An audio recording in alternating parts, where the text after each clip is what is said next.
Today, let's get started with Khamzat Chimaev calls for Alex Pereira fight at light heavyweight. Khamzat is ready to move up and chase a new challenge, Alex Pereira. The undefeated star made it clear he's seeking a fresh test, saying he wants to face Pereira at light heavyweight next. Before we continue, make sure to leave a like on this video. To support the channel, let's aim for 1,000 likes. Если спросить меня, мне, конечно, хочется за второй пояс подраться. Для меня, никому не секрет, тот парень, который сейчас 93, если в стойке с ним не заигрываться, для меня очень удобный соперник. Да, все говорят, он слишком мощный парень, но где-то в мощи я нигде не уступал никому, поэтому я думаю, он тоже 84 выступал и перешел в 93. Хотелось бы 93 подраться, а так там нас Рудина дадут, или Де Риддера дадут, или Эрнандеса. Мне особо такой разницы нет, чтобы самое главное заплатили хорошо. Неужели вот действительно у тебя вот нет вот этого, знаешь, чувства, что вот это может быть опасно или что-то? Или как ты эту психологию выработал, что у тебя такое легкое отношение к этому? У меня всегда была психология такая, когда ты считаешь себя лучшим, тебе не должно быть разницы, с кем драться. Dana White says Ilia Topuria could fight on first UFC Paramount card in January. Dana revealed that Topuria may headline the inaugural UFC Paramount card set for January 2026. Everyone keeps asking you about the White House card, but I wanted to ask about the January card in Paramount, and what do you have anything special planned for that, and when do you start putting that? Literally today. Matchmaking was today, and we started working on the first Paramount card today. Okay. I'm not expecting you to say anything, but do you think there's a chance Ilia Topuria could end up on that card? Big star. It's a possibility. Dana White also admits the matchmakers talked about a potential rematch between Max Holloway and Charles Oliveira. Last week, on Saturday, Charles Oliveira, crazy performance against Gamrot, called out Max Holloway for the BMF title. Don't know if you have any interest in that, but what did you make of Charles' performance and a fight with Max? Yeah, I mean, that is obviously a fight that would be incredible too, to see them two again. But yeah, we don't have anything. We talked about it. Reinier De Ridder agrees Jon Jones and Khamzat Chimaev are nightmare matchups for Alex Pereira.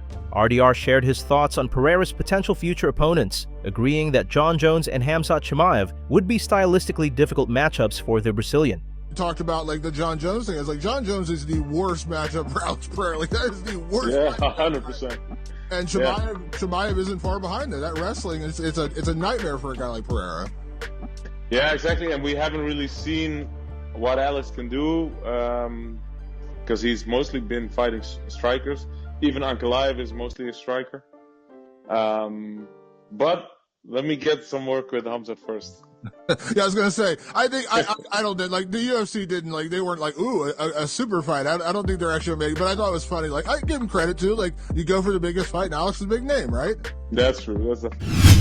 Garry believes JDM will dominate Islam Makhachev in stand-up. Garry shared his thoughts on Jack Della Maddalena's upcoming fight, expressing confidence in JDM's striking advantage, but cautioning that the real challenge will come from stopping takedowns. The fight for me really is when Islam grabs a hold of Jack, how good has Jack improved?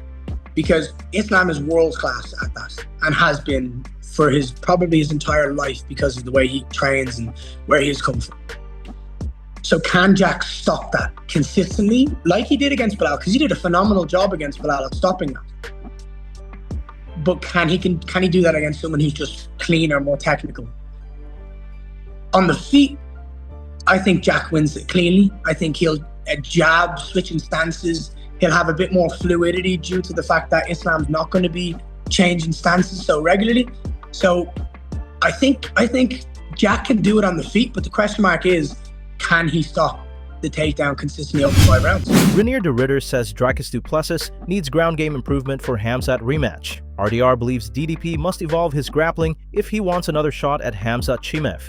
As far as Dricus, when he comes back, his camp's already said, listen, we need one big fight and then we're going straight back to the title. Do you see that happening, or do you think sorry bro, after that performance you got to go to the back of the line? It depends on who the belt has. I think if the belt can change hands, then he has a good shot to fight for it again, of course. But the Khamzat fight, he might have to demonstrate somewhat of an option when he gets to his back before he fights Khamzat again. So maybe He needs to let somebody take him down and show that he worked on his jiu-jitsu on bottom, but it wasn't good this time. Sean Brady explains why he took fight against Michael Morales at UFC 322. Sean Brady has no regrets about accepting a fight against the rising contender Michael Morales at UFC 322, despite some believing it's a risky matchup. Once I beat him, I'm undeniable for the title shot after that. Brother, why did you take this fight? I took this fight because fighters fight, and there's literally no other options. From what the UFC told me, this is it. This is the only guy I could fight, or else I wasn't fighting until next year. And I've been trying to fight, and no matter what, we're going to have to fight all these guys regardless. Michael Morales is a great fighter. He's 18-0. He's going to be around for a long time. He's young, so I'm going to have to, whether I fight him now or I fight him later, I'm going to have to get to him eventually. So fuck it, I'll get him out of the way now.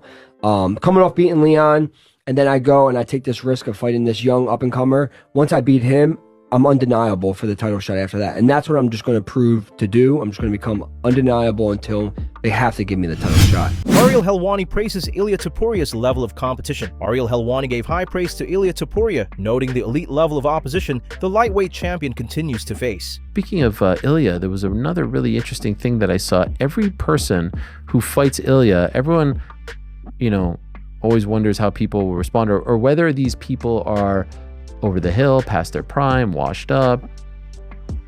Is the win as impressive as we think it is? It seems like every single person that he fights in their next fight, they actually look really good.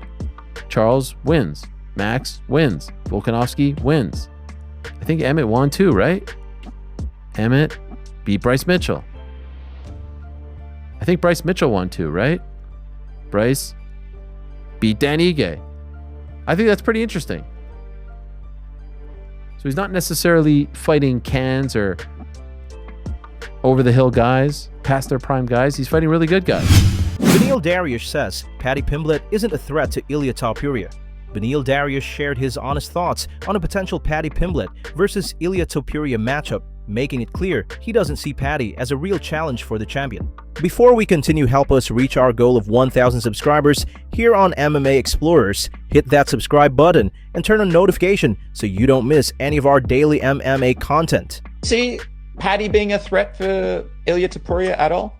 No, not particularly. I honestly can't see where he would be a threat. In the striking, I think, he's going to be in a lot of danger.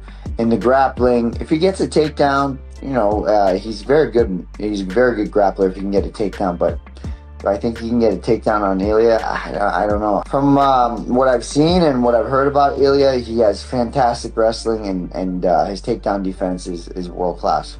Let's wrap it up for the day. Thanks for watching.